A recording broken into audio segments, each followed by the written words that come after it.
vibrational focus, vibrational control. How do you do it? I'll tell you right now. The way that you do this, it is meditation. And over the years, I've been saying I meditate when what I do is actually energy work.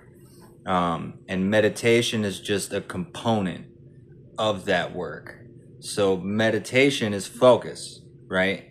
To do energy work, you could start anywhere. You could make any one specific node your strongest, or you could try and instantiate all of them all at once.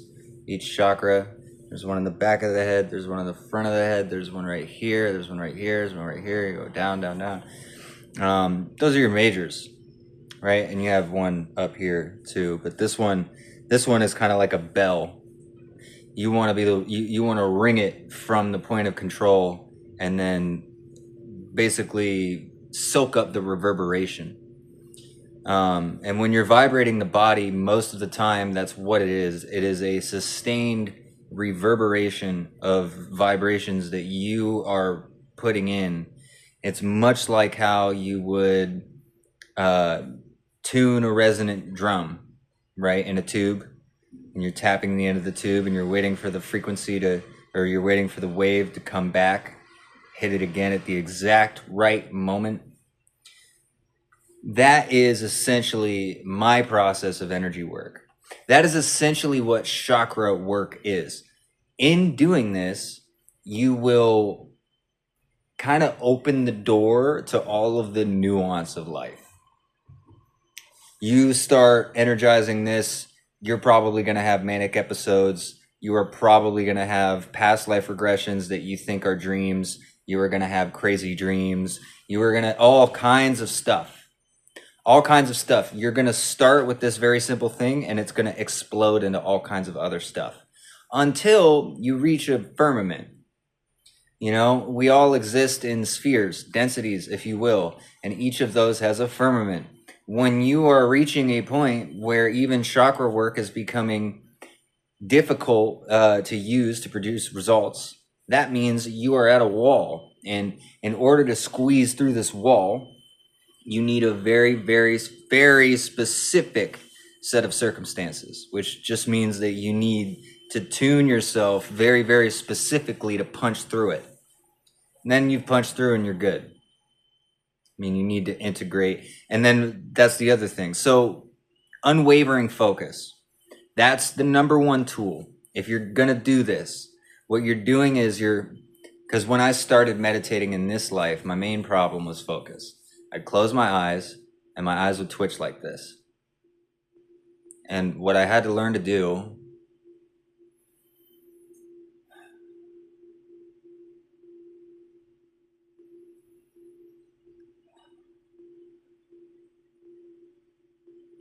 you're like focusing on the blackness. I don't know how to describe it.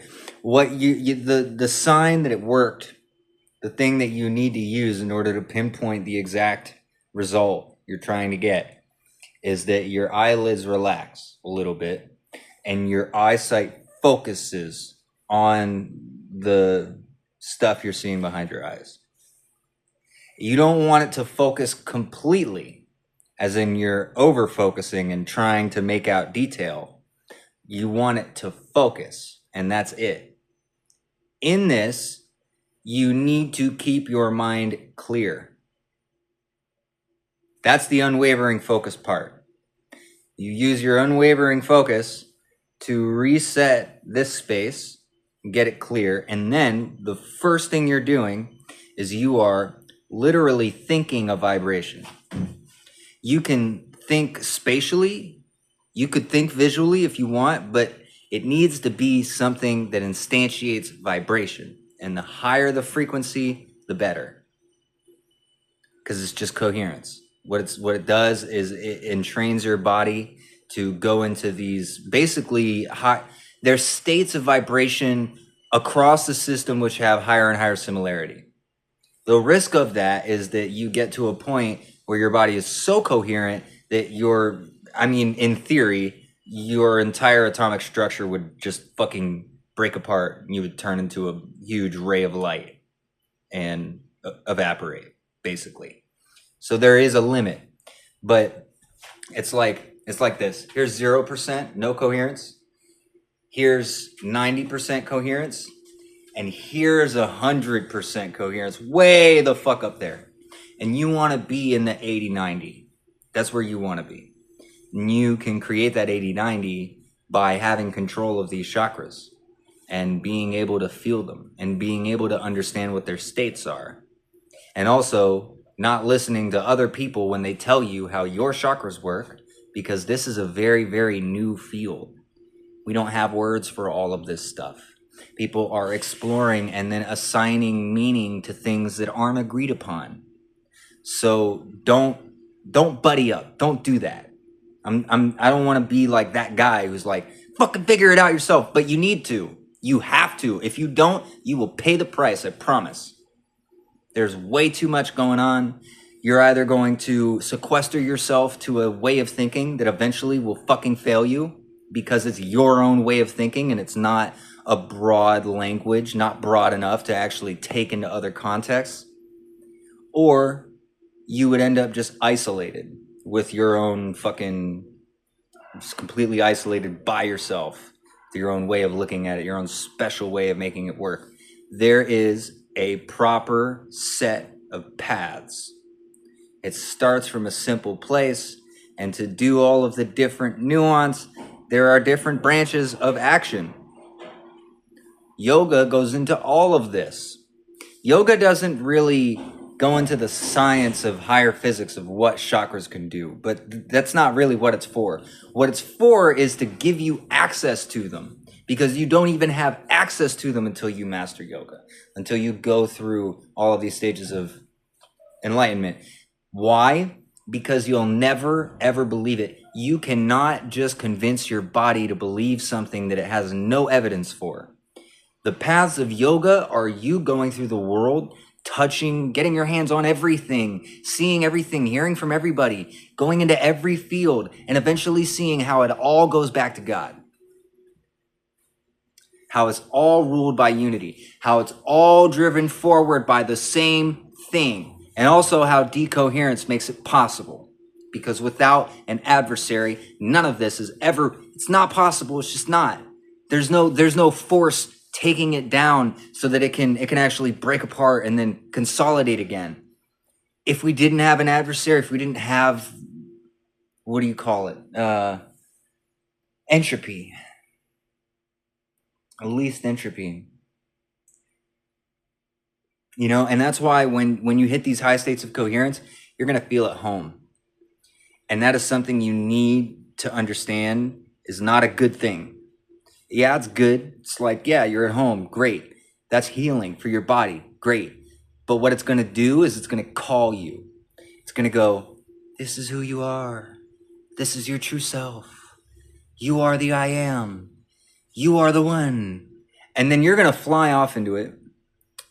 And I don't even know what's going to happen to you.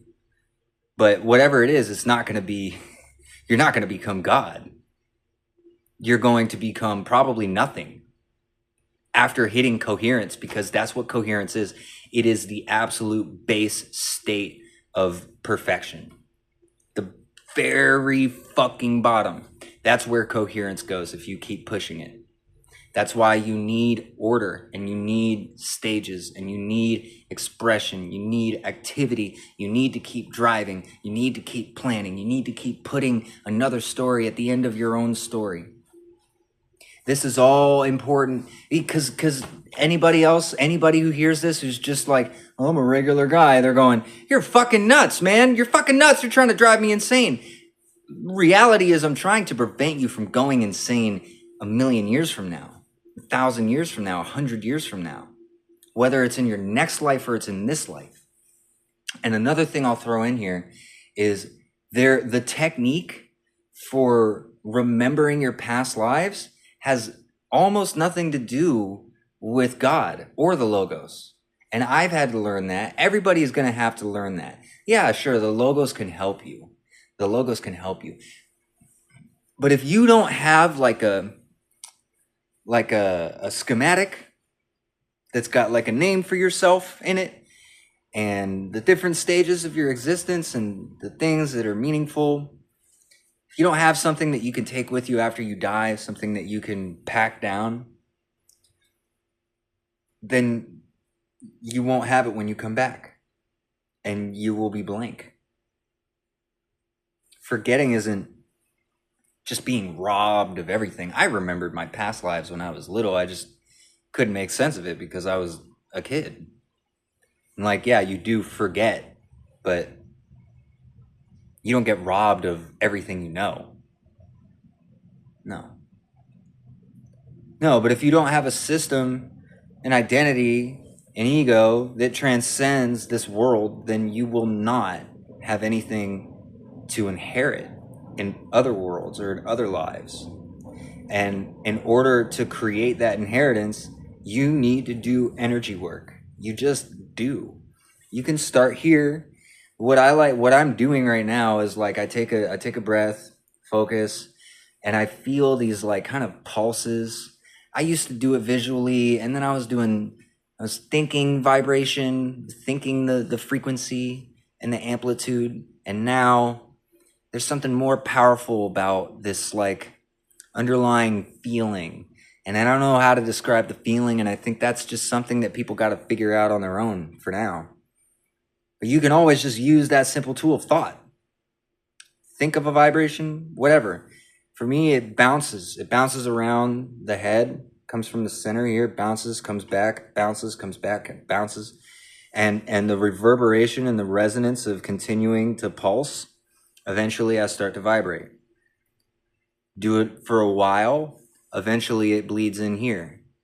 Do it for a while longer, eventually it bleeds into the heart. Then it goes down, it goes down, and it goes down, and then your whole body's vibrating. I'm not going to tell anybody that this is not scary. It's pretty scary. A lot of people actually won't even think that it's scary because it'll be too amazing. You should never lose yourself to astonishment, because you will fly right into the sun, having forgotten and thinking that none of this is real, until you learn that it is very real and the sun will burn you. And you can lose everything. You'll go out there with all that information packed up nice and tight, all fucking perfect, and then do something that you knew not, and suddenly you have nothing again. And you'd have to go back and fix it or recover it or whatever, and then you'd have to learn what it means to do that. And that's exactly the purpose of this whole new age, is that people have to go out and learn what it's like to be God. They don't get to destroy reality or do anything ridiculous, because there's security in reality. It is a system being managed. But this is the next stage. People becoming God, which they are, and they always were, but they weren't playing that role. And then they ran out of roles to play. So now they just play roles which are dedicated to them essentially learning this. We don't have theater going just so we can, learn some one collective lesson. No, we are all individually learning how to walk the path. And I think that's why everybody says they're walking in the footsteps of God. I'm not sure that's even that even was the case way back when.